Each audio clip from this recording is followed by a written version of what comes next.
It's interesting because people ask me, why do I speak about this topic? Were you abused? To me, the answer is no. Do you have to be abused to understand the topic and work with people who've been abused? And some people just don't understand that it's so prevalent and it's been an issue for so many decades, millennia in fact, that somebody at some point has to take a stand. In my clinical work, I see a lot of it. So let's talk a little bit about the history of sexual abuse. There are cases documented as far back as 2,000 years ago. In fact, there's a Talmud, a Gemara in Moed Katan, that talks about a talented rabbi, young teacher, who was found to be doing things that, in the words of the Gemara, were inappropriate. Now, the commentators say that either he was adulterous or he was abusive. What happened to that young teacher, despite the fact that all his supporters, and there were many, suggested that he be allowed to continue to teach, was Rabbi Yehuda excommunicated him, and he kept him out of teaching for the rest of his life. Had we only learned from then. Sigmund Freud also knew about childhood sexual abuse. He based his entire psychosocial development theory on the stages of development that were psychosexual in nature. But Freud, I guess he was in the Victorian age, at least early in his career, tended to reject the notion of actual abuse. He preferred to believe it was a fantasy that his clients created, and he called them the Oedipus complex or the Electra complex or other names that he used over the course of his professional life. As a result, we had no name for actual CSA, childhood sexual abuse, and the consequent traumas, at least until the 1980s and 1990s, when we finally began, somewhat reluctantly, admitting that it existed in reality, not in the young, emerging mind, fantasy mind of a child. And that had more to do with the fact of the James Porter case, if you remember that, the priest who abused over 100 boys and girls, that was finally brought to the fore in the late 80s, early 90s. He was convicted of abusing at least 28 children. According to the Center for Disease Control Adverse Childhood Experiences Study, the National Institutes of Health, the National Institutes of Mental Health, the National Traumatic Stress Network, and the Department of Justice, 1 in 4 women and 1 in 6 men are sexually abused before the age of 18. Lest you think that these high percentages, and they are rather high, are unique only to the United States, similar studies in other countries, including England, South Africa, Switzerland, Norway, Australia, Portugal, Canada, Finland, and Israel have found similar, and in some cases, even higher percentages. Abusers tend to be narcissists. They're interested only in their own needs. I just want to make a distinction. When we talk about pedophiles in terms of a clinical presentation, pedophiles are individuals who are aroused by young, immature bodies.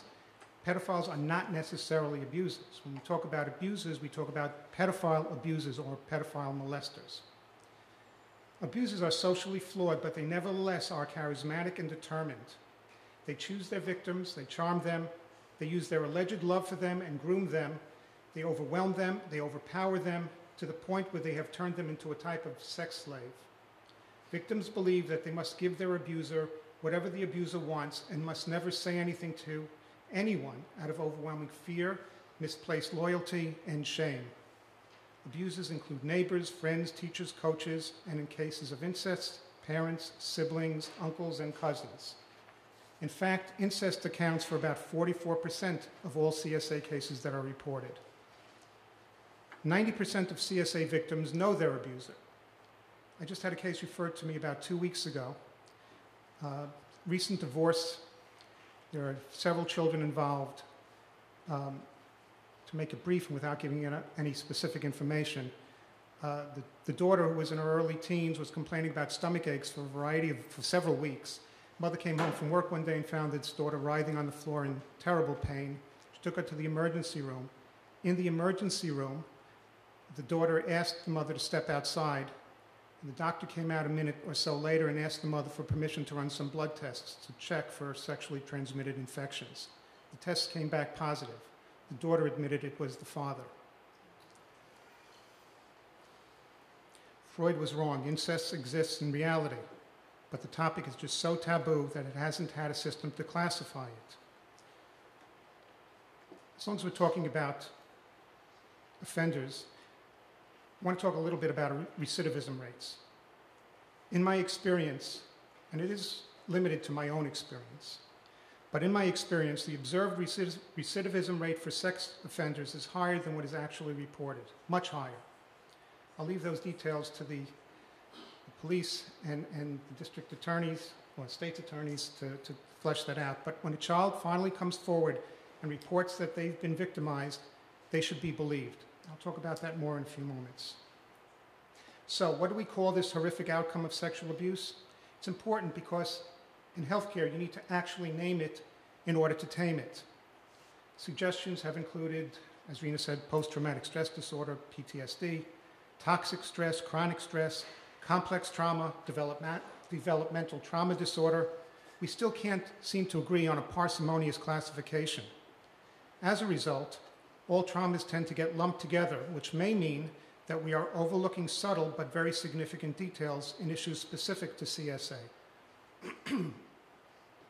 Not only do we have a hard time naming it, we still have a hard time understanding and treating it because it remains so taboo, and most individuals who've been abused will not talk about their abuse. Excuse me one second.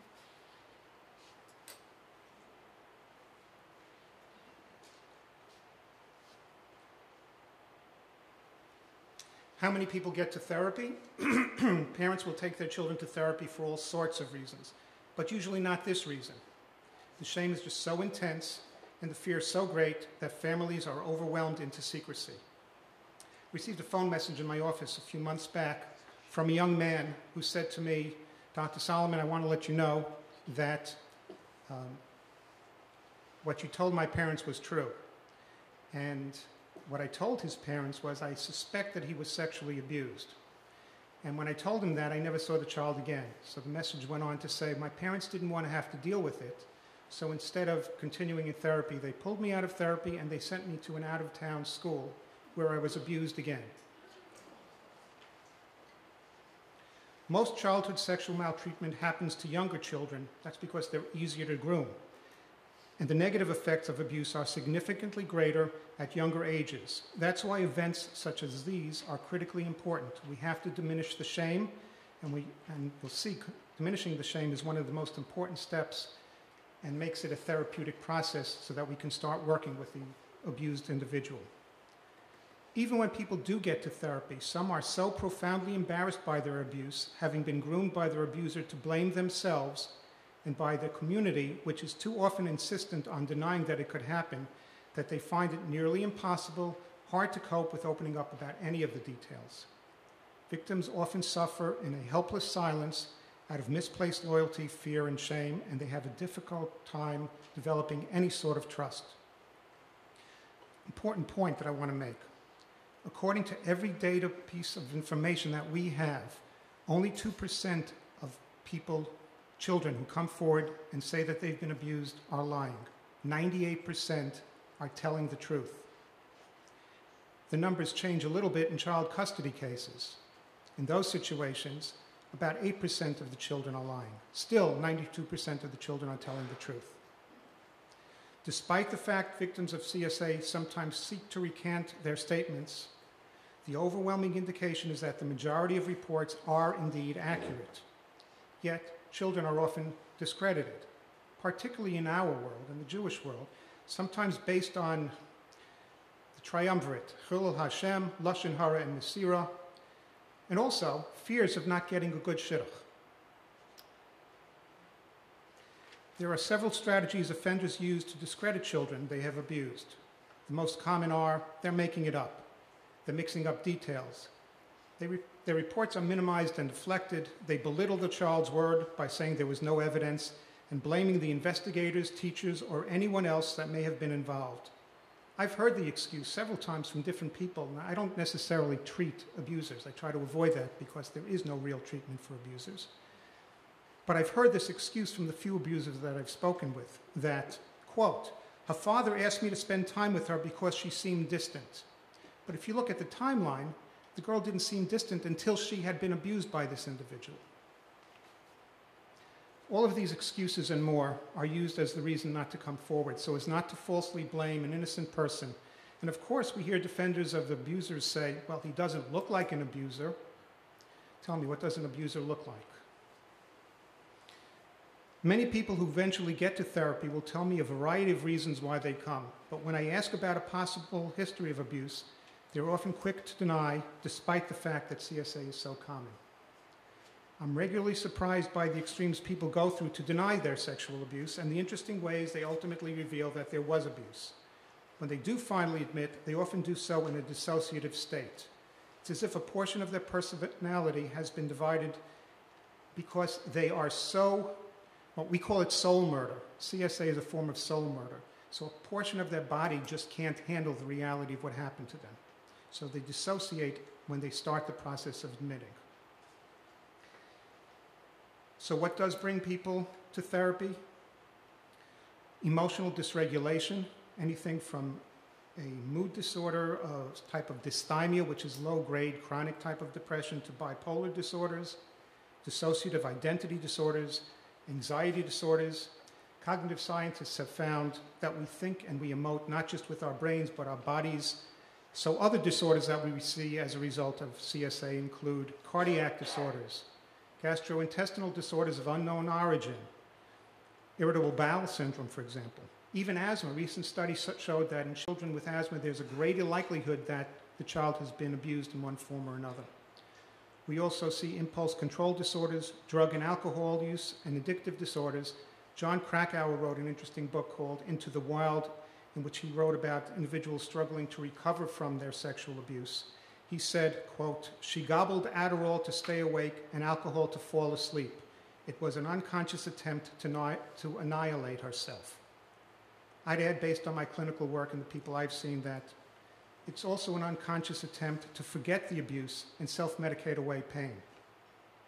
We also see at-risk or off-the-derech referrals. In our practice, there are approximately 60% of the people we see for these referrals have a history of having been abused.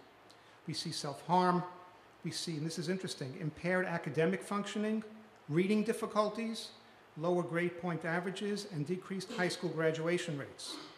We also see a full range of eating disorders, sexual difficulties, marital conflicts, dating problems, gender identity issues, personality disorders, especially borderline personality disorders. Fully 70% of people who are accurately diagnosed with borderline personality disorder have a history of CSA, and a plethora of other disorders and symptoms, including intergenerational transmission of abuse. Most abusers were themselves abused, but not all who were abused become abusers. Approximately 20% of those who are abused in childhood go on to abuse as they become adults. I'm going to go out on a limb a little bit and say that anyone who was sexually abused has consequences as a result of their victimization. True, some people are more resilient than others. True, some people hide the effects better than others, but all have a subsequent issue in one form or another. How could it not be? I would agree that we are obligated to acknowledge that trauma changes victims and to do our best to prevent sexual abuse from continuing and provide much better support once we find the victims. We also must take into account something that's called the dose effect. The more abuse a child is exposed to, the more problems they are likely to suffer, including re-victimization, like that phone call I told you about.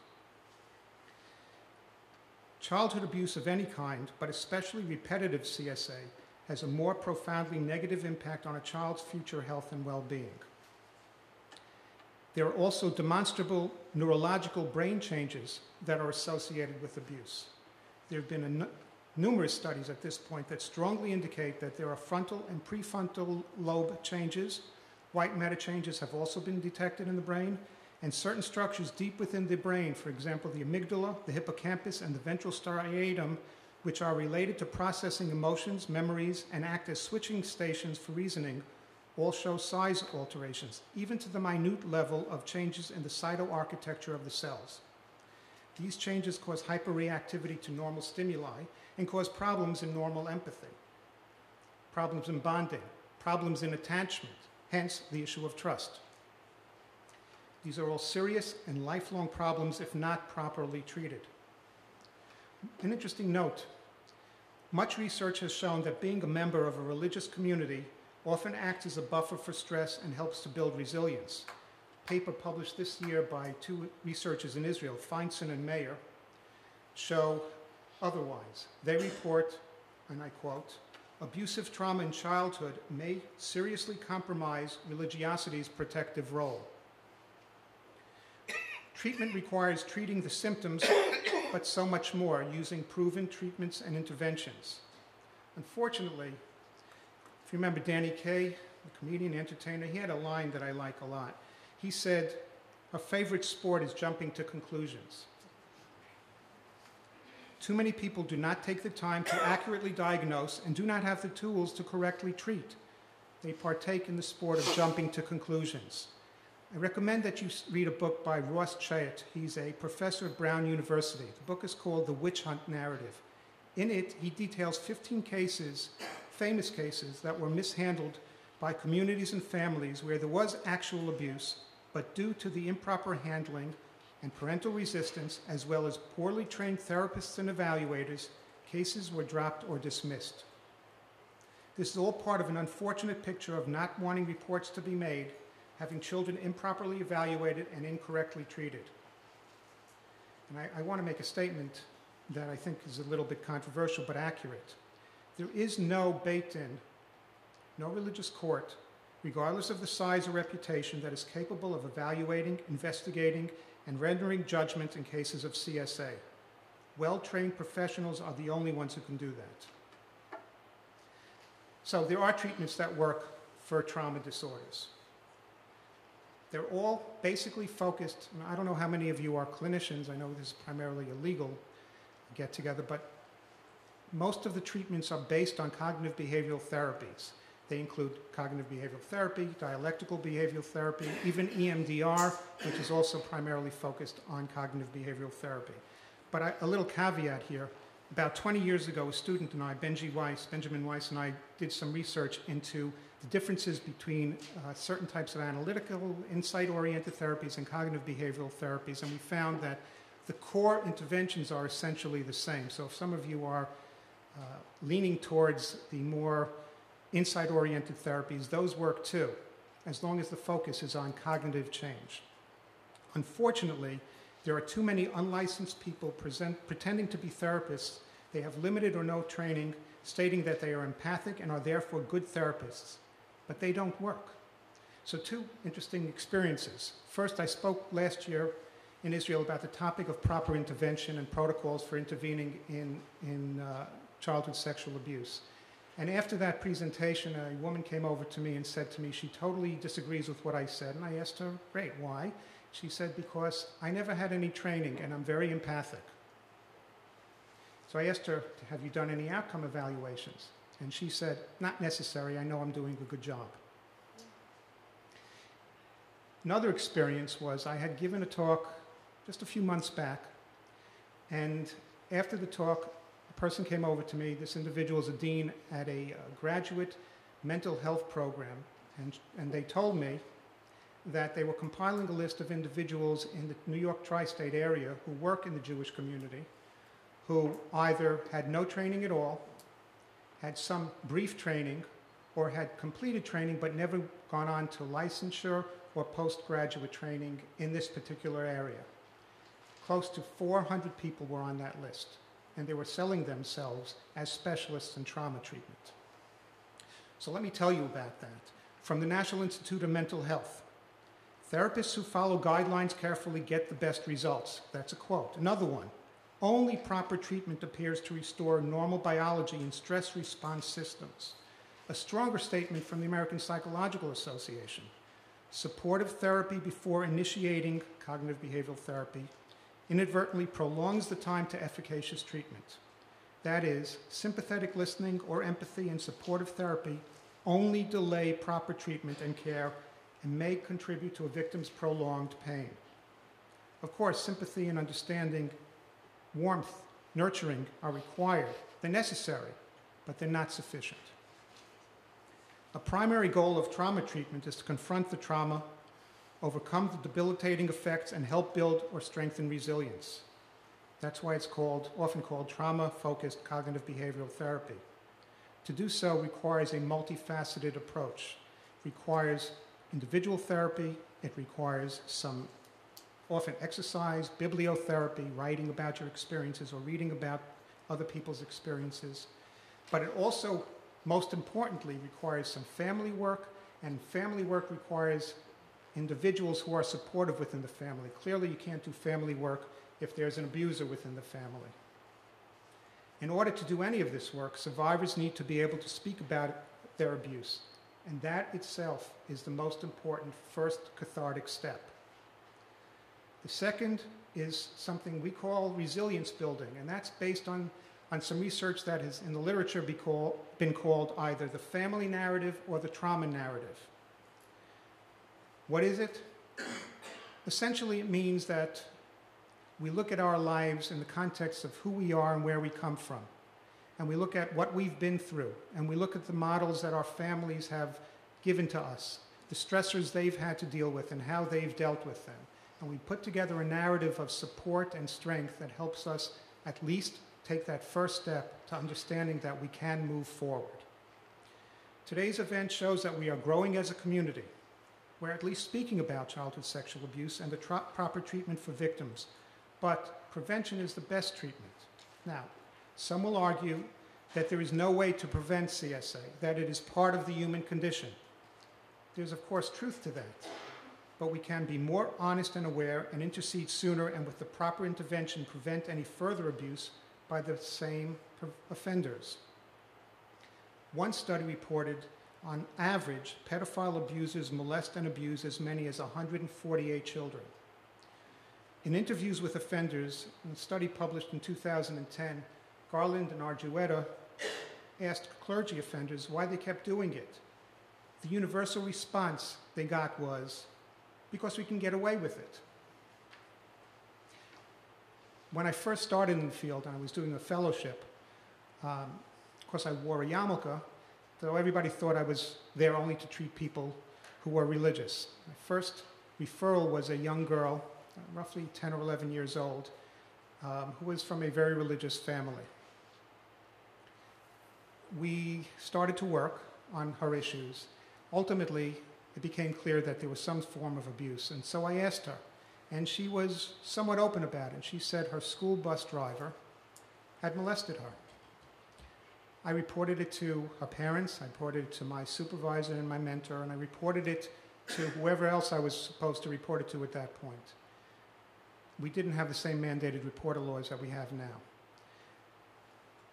What's interesting about this case was 20 years later, I was seeing another 10-year-old girl who told me that she was molested on her school bus by a school bus driver.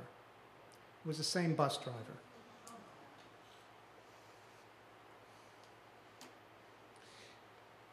Let me tell you another story. It's not a story, these are real incidents. There are programs now for parents and children on how to prevent being molested and abused. Not that long ago, just a few months back, a 6-year-old girl was brought to me because she refused to go on our school bus. She loved school, she went to school all the time, and she was doing great in school. She had a lot of friends, and her teachers loved her. But she would not go on the school bus to the point where she would throw herself down on the ground and tear at herself. She would rip her clothing off. She would scratch herself. She would do anything but get on a school bus. I asked the child to talk about what happened. Initially, she wouldn't, so we played some games. Then I asked her, what's the problem with the school bus? And she said to me, the bus driver touched my cookies. So I said to her, did you tell Mommy? And she said, I told Mommy. And what did Mommy do? Mommy gave me some Oreos. What are her cookies? Cookies were her genitalia. It was the name that her mother gave to her to talk about it. Now, these are families that have been trained, supposedly, to not allow these things to happen. Yet, we see them going on. We have too many secrets still. We have to be more open and honest with these issues. We must have organizations that are sensitive and responsive, and we must be honest with what we hear. And again, when a child comes forward, they are 92% of the time telling the truth. Thank you.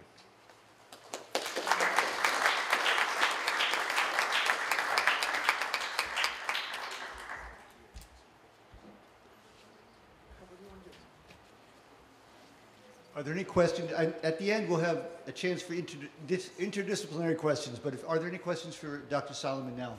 Yes, sir. One question involving the molesters. Has it been determined, as with other assault, otherwise addictions or abnormal behavior, that it has ever been found that this is an urge that these people cannot control? It's similar to alcoholism, the only analogy I can make. The question, as I understand it, is whether the molesters suffer from a kind of addictive influence that they can't control.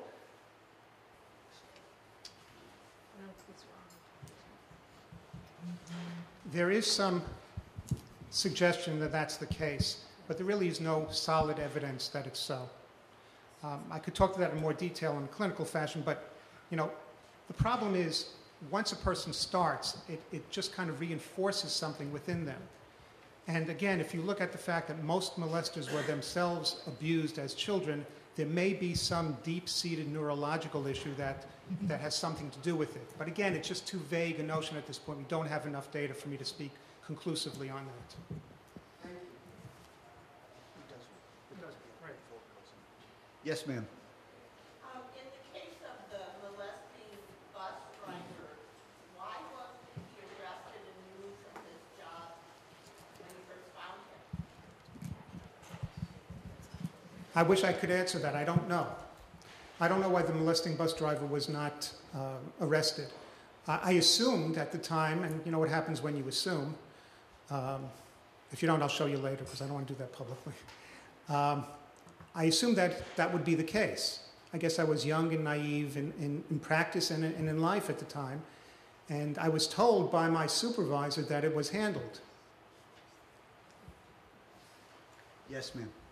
Dr. Salamon, I'm a clinician, and so I'm wondering, you didn't talk about nonverbal therapies like play therapy, some artistic therapy. I'm wondering if you could speak about your use of that as well. So the question has to do with what types of play therapy and other types of therapy Dr. Salamon has successfully used. Okay, so in that quote from the APA that I mentioned, in the book that it comes from, it says very clearly that sand play and art therapy are not productive in these situations. However, it was also in a pediatric training manual, it says the same things. But however, it's not that we don't use them, but we use them as a gateway to start the process. We use that to open the door to building rapport and developing some form of trust. It's easier to work with a child with some sort of a manipulable rather than just speaking with them. Yes, ma'am. The lady right. I wanted just to speak on the statements that were made about the rabbis of communities that in Chicago, the Rosh Beit-Din, Gedalia Schwartz, has said explicitly that if anyone comes across this type of behavior, they are to report it to the authorities. And they are truly not qualified to handle it. It is a legal thing that they really need to do. So we are backed with by the religious groups that they are in agreement with what you're saying. Rabbi, thank you. Rabbi Blau is going to speak to the religious issues, but first, the person right in front of you had a question or a statement. Yes, and please help me form this question. What differences are there between children that are male, female, that are prepubescent, postpubescent, pubescent, willing or not willing in the older group? And are they significant? Is it worth looking at? What I think you're asking is, are certain children at certain ages more likely to be abused? Is that the question? Or What damages are done? oh, in terms of damage? 1,000 years ago, it was the norm and accepted to have children at 12. Right. Well, Things have changed now. things have changed, obviously, yes, but damages, at least from the studies that I've seen, and I've seen a good many, it doesn't really matter. The dose effect is the bigger issue. If a child is abused at a younger age, the likelihood is that they're going to be re-victimized more and more over time. But the amount of abuse is the bigger indicator of the significance of their problem than what age the first abuse what age the first abuse occurred. Does that go to the question? I can see a child being damaged, but a teenage boy, I think, thinks he went to heaven, depending whether it's a consensual or non-consensual abuse. Okay, so abuse by definition is an abuse of power. One person abuses their power over the other person. Okay, that's... Yes.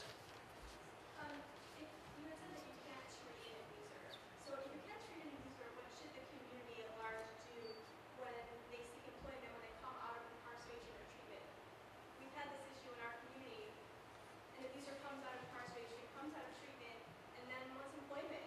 And what would be the appropriate place to employ them? What does the community do in that case? If an abuser cannot be successfully cured, when an abuser comes out of incarceration and seeks employment within the community, what's the best way for the community to respond? Is there a safe employment for that abuser? Can we leave that till after? Okay, we'll address that later on, okay? Actually, I think we should take a 5-minute break, rest break, just 5 minutes, please, and come back and repanel.